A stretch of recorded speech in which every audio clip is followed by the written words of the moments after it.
You heard no cries or struggles. No, but that's not strange. The walls of the temple are so thick, they're practically soundproof, an effect increased by the heavy hangings. Why go to all this trouble of questions and speculations? Complained the burly prefect. It's much easier to beat a confession out of a suspect. Here's our man, no doubt about it. Let's take him to the court of justice. I'll get a statement if I have to smash his bones to a pulp. Demetrio looked at the barbarian. You understand what he said? Asked the inquisitor. What have you to say? That any man who touches me will quickly be greeting his ancestors in hell. The Cimmerian ground between his powerful teeth, his eyes glinting quick flames of dangerous anger. That is from The God in the Bowl by Robert E. Howard, which is the Conan story we'll be talking about today because it is the Robert E. Howard Show. Finally, the Robert E. Howard Show has returned. It's been a while since I did one of these. Sorry about that. Anyway, the last time I did this, we talked about the Frost Giant's daughter, and today we're talking about The God in the Bowl, which is the next story that Robert E. Howard wrote after the Frost Giant's daughter. And it's in this volume. This is The Coming of Conan the Cimmerian by Robert E. Howard.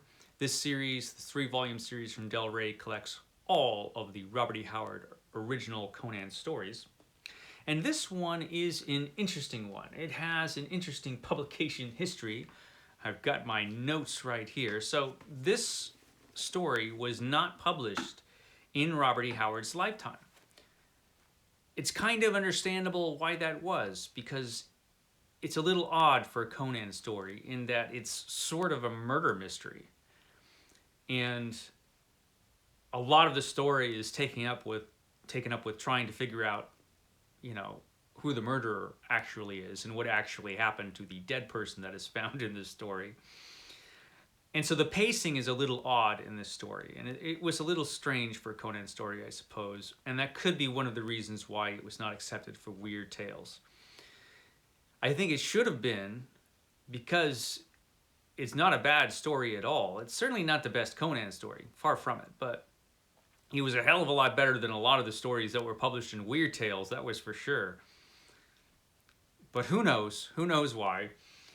So this story wasn't published until it was published in Space Science Fiction for September 1952, which is odd because this story does not have anything to do with space, and it's certainly not science fiction. So that was an odd place to put this story.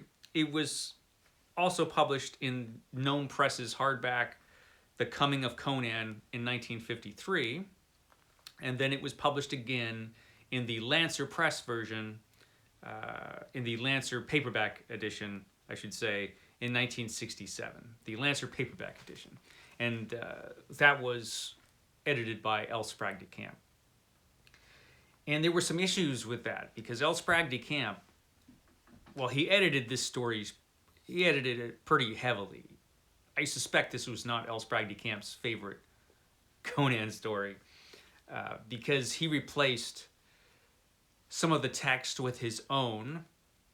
And so for a long time, if you were reading this story, you were not reading the Robert E. Howard version. The version that was in those old Conan paperbacks were not the original version of this story. It wasn't published until years and years later. You can get it now. This is the original version of that story, The God in the Bowl. So if you have this, you have Howard's original text. The same thing goes if you have this. This is the Complete Chronicles of Conan. If you happen to be lucky enough to have a copy of this, then you have the original version of The God in the Bowl. So those are two places where you're sure to get it. If you find it online, or if you get an ebook version of it that isn't one of these, then who knows? Who knows what kind of version you're going to get. But with these two books, at least you know you've got the real thing.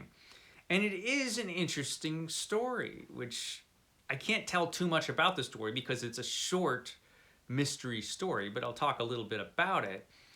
Basically, Conan is discovered in what is basically a museum of antiquities. Obviously, Conan, because he's Conan, he's young Conan at this point, he's there to steal something, right? But a body is discovered by the watchman, and pretty soon the city guard come with who is in effect the chief of police comes with him. And, well, not the chief of police, but he's like an inspector, basically, the inquisitor. And so basically it seems like, well, the dead body's here, Conan's here, obviously Conan killed this guy, but there are doubts. And so they're trying to figure out what exactly happened and how this guy ended up dead. And a lot of the story is taken up with trying to figure that out. Too much of the story is taken up in that way. So it's kind of a murder mystery story, which doesn't end up the way any murder mystery stories ever end up, because this is also a Conan story. So you're going to end up with a horrific supernatural menace, and you do end up with that, as well as a terrific amount of fantastically presented violence towards the end of this story. Unlike most murder mysteries, the law does not prevail in the end of this story. Spoiler alert. The law basically gets demolished by Conan. And the supernatural menace at the end of the story is a really, really good one. This was one of Robert E. Howard's better monsters that shows up at the end of this book. But it's well written, this thing, even though the pacing is a little slow for a Conan story. And it's a short story. It's not a long story at all. So it's kind of an oddity. It has been adapted a couple times at least into comic book form, maybe 3 times by now, but at least a couple times. And both times that it was done, first by Marvel and then by Dark Horse Comics, it was done really, really well. I think the Marvel version is probably the best. That was an excellent issue of Conan the Barbarian. One of their earlier issues of Conan the Barbarian, they adapted this story.